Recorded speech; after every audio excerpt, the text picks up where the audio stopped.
What's good, y'all? Welcome and welcome back to Dawn Spiritual Guidance. It's your girl Dawn, and we got a message for you. But actually, this is like a story time slash prophetic message, if you will, that I can foresee there being at least two parts or possibly more. Okay, so this story time is a very royal story time. Okay, and a very royal prophetic message. All right. Um, so this is partly for yeah, it's from Divine Headquarters, and this part is for Divine Headquarters FBI Agent Department. For those that know, and for those that don't, you just don't yet, okay? I can explain what that is in another video, but I'm just getting to the point in this one, okay? And for other those that are a descent of royalty, you will most likely need to do one of these two for the sake of Divine Headquarters and your court case in Divine Headquarters, okay? All right. I do have Archangel Michael, Archangel Raphael, and others with me right now for comfort and other comforts as I tell this story, okay? All right. I'm gonna be shuffling, but I won't necessarily need the cards, okay? Again, yeah, past life is exactly what I'm about to get into. So the reason why I said this is a very royal story time and a very royal prophetic message is because this goes out for all the people who are a descent of royalty, and not just royalty, who've had, your descent of like empires, kingdoms, right? Those type of well-known lineages, okay? You have been wrongfully stolen from. So just to reiterate, this is only going to resonate with select few. It's going to resonate with a good handful of you, yes.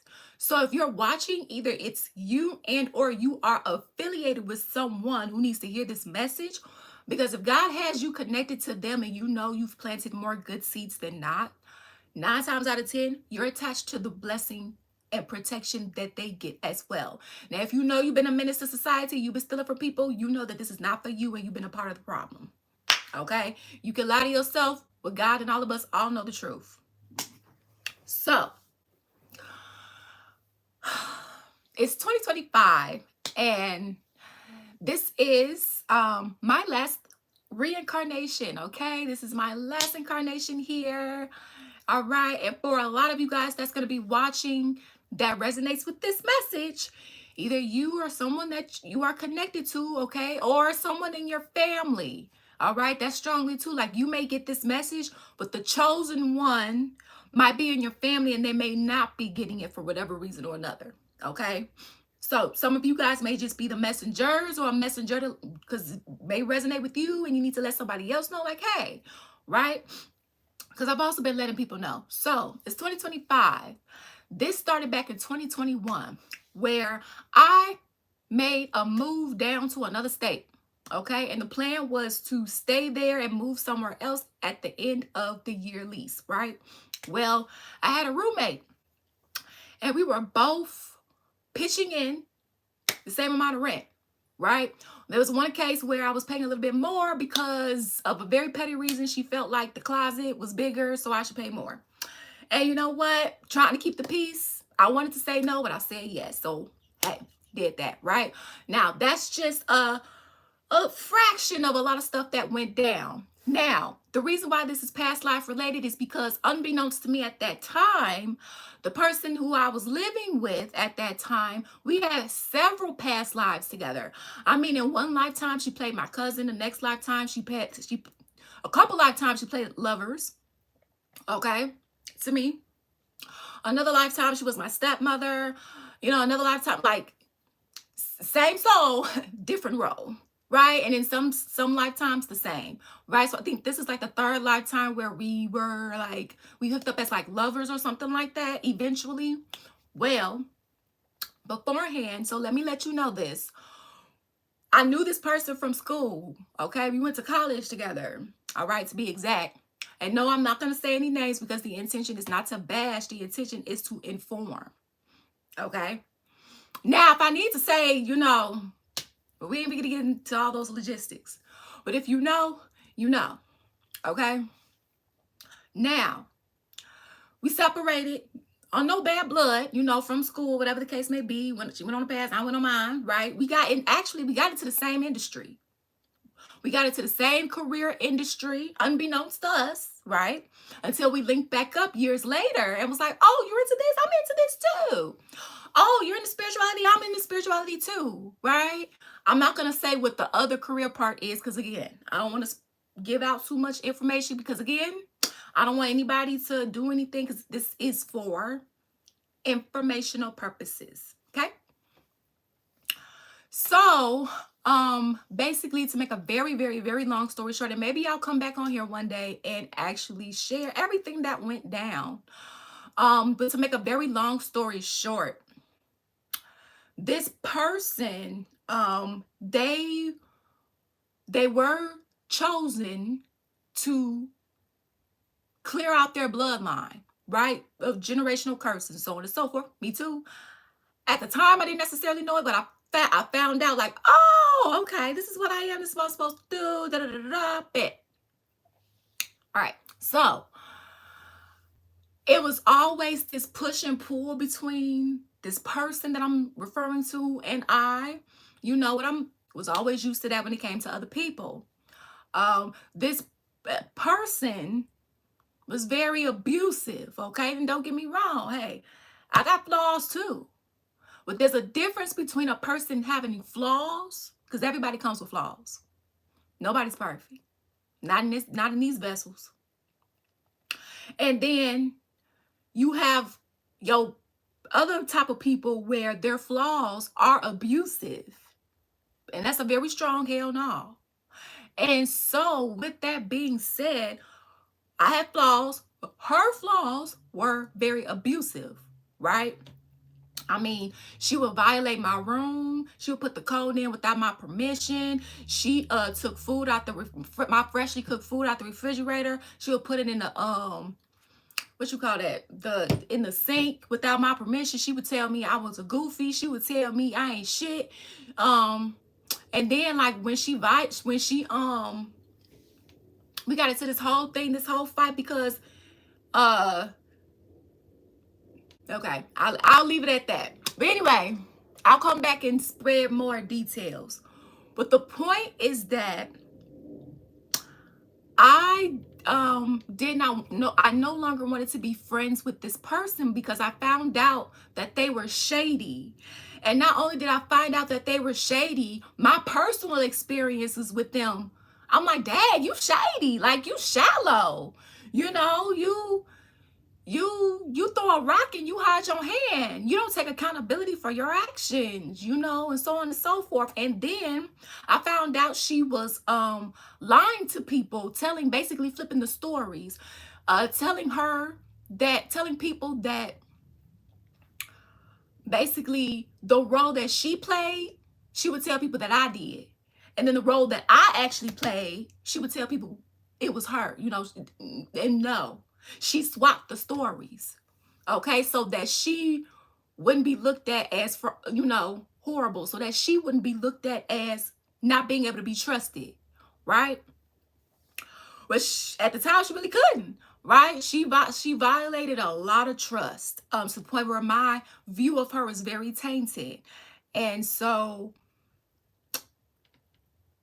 I had to make a head over heart decision because I didn't want to do this, but I had to do this. So I ended the friendship. And at the time, I guess I don't know. But anyways, there was some word about some black magic being put on the person that I am referring to. And if you guys are familiar with black magic, you cannot control who decides to, hey, let me go do a hex on somebody today. Ooh, let me go do da-da-da-da. You can't control what somebody does, right? So my roommate Yes, we were friends and then became like friends with benefits. Okay. This was after after college and then after 2 years of reconnecting, then moving in another state. Okay. This was after all of that. And it was unexpected because we both had other partners, but we broke up with them. Um, Different time frames and for different reasons. Very painful, right?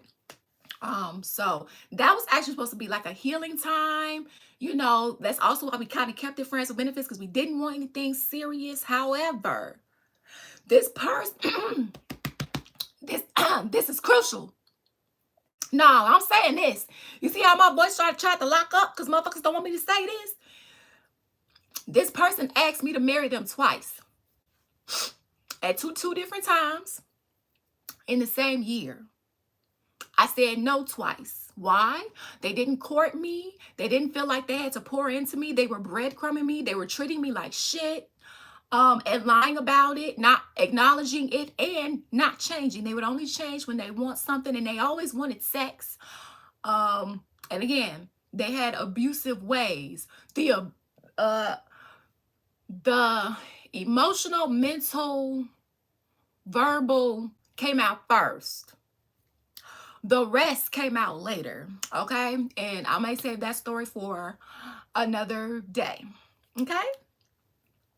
All right, so basically, I found out, cause I was like, wow, and this person asked me to marry them twice. Mind you, we never been in a relationship. I told you we was only friends with benefits because we didn't want anything serious at the time when we agreed upon that because of the fact that we were healing. And we wanted to do our own thing and so on and so forth, right? Where you popping out with the marriage from, right? So they didn't court me. They didn't ask me to be in a relationship. And in fact, when I was like, oh, so what are we? Or what do you want to do? They were like, when I would be asking, and that didn't tell me that you're ready for a relationship. That tells me that you're scared of commitment. You don't want to do it. So here's the hidden motive that I found out, because now it's 2025. No, I did not stay. We did not live together the entire time, okay?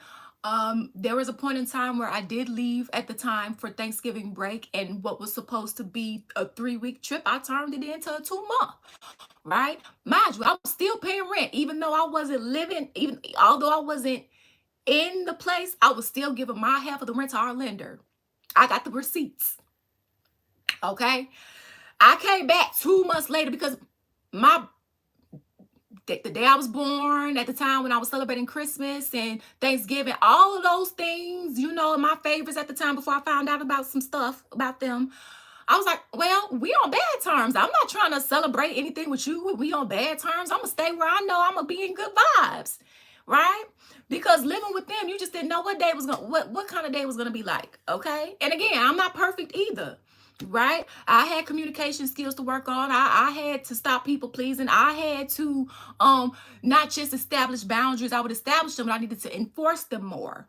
Okay? So, hey, listen, I ain't ashamed. And so, with that being said, she informed me that somebody put black magic on her. All right? Not saying that it makes it okay. All right. Right? Well, this person falsely accused me and got me wrongfully imprisoned. This person lied to the cops in a physical situation. Never straightened it out. All right, bet. That was my sign. Okay, I don't need to live with you. So I moved out of the apartment, went somewhere else, and was still paying my half of the portion to our lender. Because it was not safe to live with the person, because every day was almost unpredictable and dangerous. And because the person was not to take accountability for their actions, and because they only wanted to see what they wanted to see. And I'm hearing they knew what they were doing at the same time in some occasions too. It was just not safe. So I went no contact. Because when you put me in dangerous situations like that and you don't care, you only doing it for your benefit, that's not telling me that you a safe space. That's not telling me that, no. That's telling me, up, red flag, you need to go. Okay? And by the grace of God, I had somewhere to go. Like, what if I didn't? You feel me? What if I didn't? I would have just been in the streets. And mind you, this was somebody. They are a karmic twin flame to me. Okay? They did not. I ascended past the flame journey. I ascended past it. And I recognize that because I've also been getting different videos of others who have ascended past the twin flame because theirs didn't do what they need to do. A handful, okay? That's not the case with everybody. All right? So, with that being said, this person and others decided to put hexes, decided to do come to be spells, decided to do everything. I mean, pay dark practitioners. The person that I'm talking about, I ain't finna stunt. They smart. They got it. They're a dark practitioner though. And I ain't gonna lie to you, they a pretty good one. But they not as good as God. And so with that being said, at first, I didn't know what was going on, but I knew something was going on, right? And mind you, this person would wrongfully astral travel to, and again, I didn't know what was going on. They would astral travel to me, cloak themselves under people's, they would cloak themselves under other people's energy. They will go to them, say, hey, can I use your energy? I miss her so much. Can I use your energy? Just check on her. And no, she would be spying. She would be trying to cause harm, right? Now, mind you, we were both entrepreneurs. She was starting her own spiritual business. I was starting my own spiritual business. We were both spiritual and we're both in the same other career field that I'm not going to name. Okay? So she was going around telling other people, oh, she's copying off of me. How? We're in the same field. Both fields, we're in the same. We both have two different businesses. How is anybody copying off of you? Right? And then you can also tell too, when I would come out with something, then here she come. Anyways, oh, and yes, I'm bisexual. And yes, in other lifetimes, she was male. I was female. In other lifetimes, I was male. So, vice versa. Okay. I'm going to end it here for part 1. Stay tuned for part 2. Okay.